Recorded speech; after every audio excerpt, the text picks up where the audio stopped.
Hey, so there's another piece that I want to speak into in terms of the work I see singularity can participate in the world, and it's to do with national trauma. So, just recently we've had this unspeakably awful event that happened in the United States where I think it was 19 children and 2 adults were gunned down in a school. No words to express the heartbreak and the tragedy of such an event. And at the same time, I was reading some stuff that was saying that was actually something like the 200th, or there have been 200 mass shootings in the United States since the beginning of this year, 2022. And I found myself in a kind of exploration of like, okay, well, how do I show up? How do I, what is the non-polarized warriorship that's a yes to the one humanity and the one earth that lies in this fierce debate over gun wars? And I felt myself like wanting at a certain point to start to really look, okay, well, is there some trauma playing out in this? Is there some national trauma playing out in this? National trauma is real.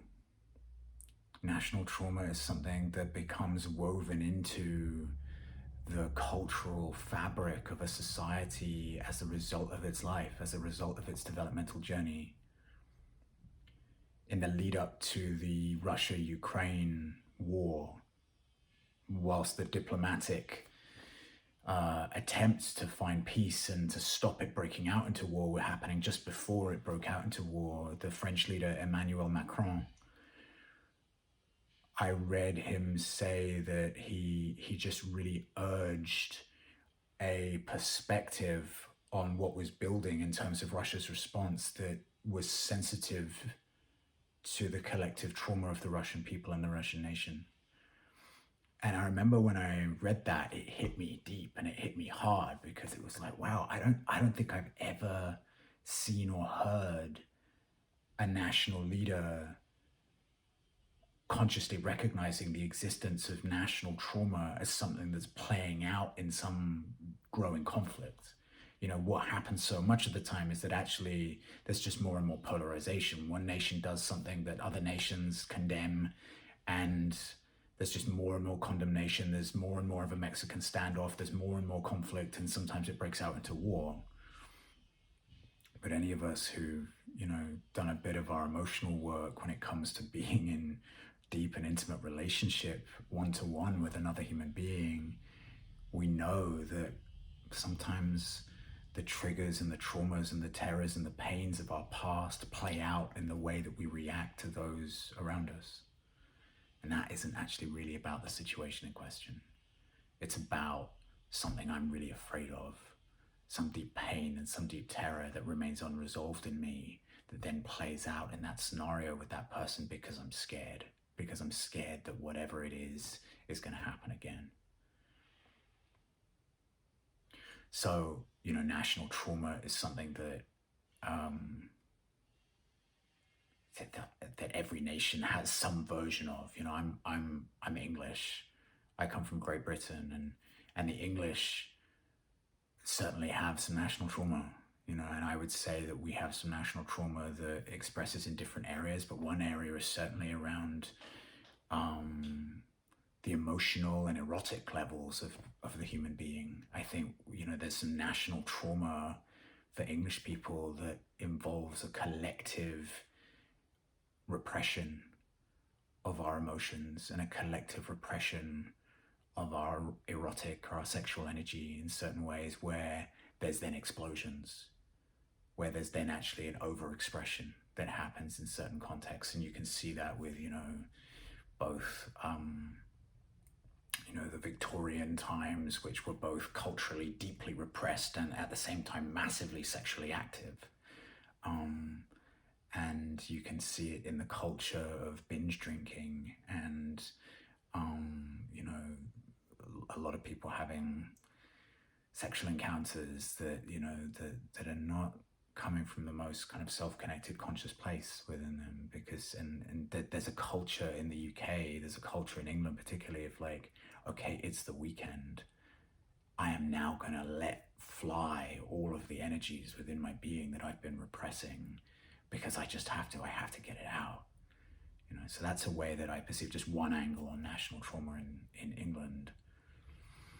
And then I've been really contemplating, well, is there an angle of national trauma that's playing out in the States, in America, and in the United States around this whole gun issue, that's informing the charge around this topic, And I felt myself just really tuning in, like, what's the history here? What's the history around gun ownership in the United States? And, something that I spent time with is like, well, actually, the United States, one of the things that makes it an extraordinary nation is that it is this cultural melting pot that has emerged from people of so many nations, many in the beginning of its formation from Europe,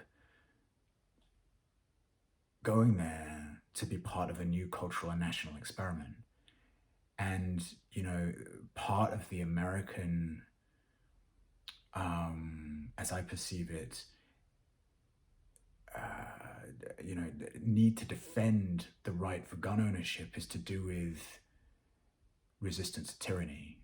Like, it's to do with making sure, like an attempt to make sure that there's no government or no monarchical power, or no empire that can suddenly have tyrannical rule over the people.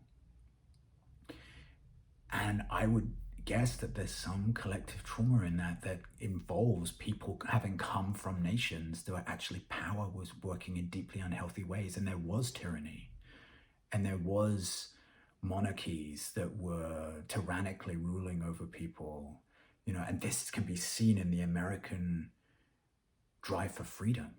That actually the freedom that is so deeply prized there is in certain ways a response to, and I'm not American, so this is a perception that I have, and I'm interested to be in dialogue with Americans and non-Americans about other perspectives. I'm not claiming this is truth, but what I observe is that perhaps that strong, kind of stand for freedom is in certain ways a reaction to tyranny that lives then, and the trauma of tyranny that lives in the bodies and in the national history of the United States. So on one hand, the people who went there were leaving in often tyrannical institutions of power. There was then also a civil war where, the colonial rule of the British was able to be put off, in many ways as a result of people being able to defend themselves and fight. So there's that's there. And simultaneously, the people who went to the States, especially those who were part of the, pushing forward onto the frontier, going more and more west, they were living they were doing that in profoundly hostile environments where the Native American Indians were fighting back, understandably, so I think a critical piece of Singularity's work is going to contribute to the emergence of a conversation about national trauma that needs to happen, that is about us becoming aware of why some of the conflicts are showing up with such incredibly powerful lines of schism and charge, both within nations and between them. And I think what's going to be critical there is that we do this in a way which understands that there are profoundly powerful energies locked up in our traumas, individually and collectively. And we want to harness those. There is life force, there is power underneath my deepest fears or those of a nation.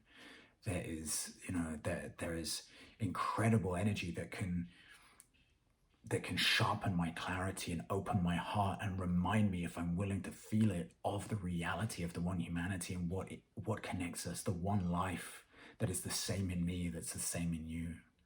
that can break through and wash through the lines of division that are maintained so long as we don't go there, but we are fighting in our perspectives that often are informed by our traumas. So I imagine that we're going to focus on this in one of our campaigns coming up, so stay tuned. Yeah, interested in any other perspectives that people have around this conversation around national trauma, or any other angles on that.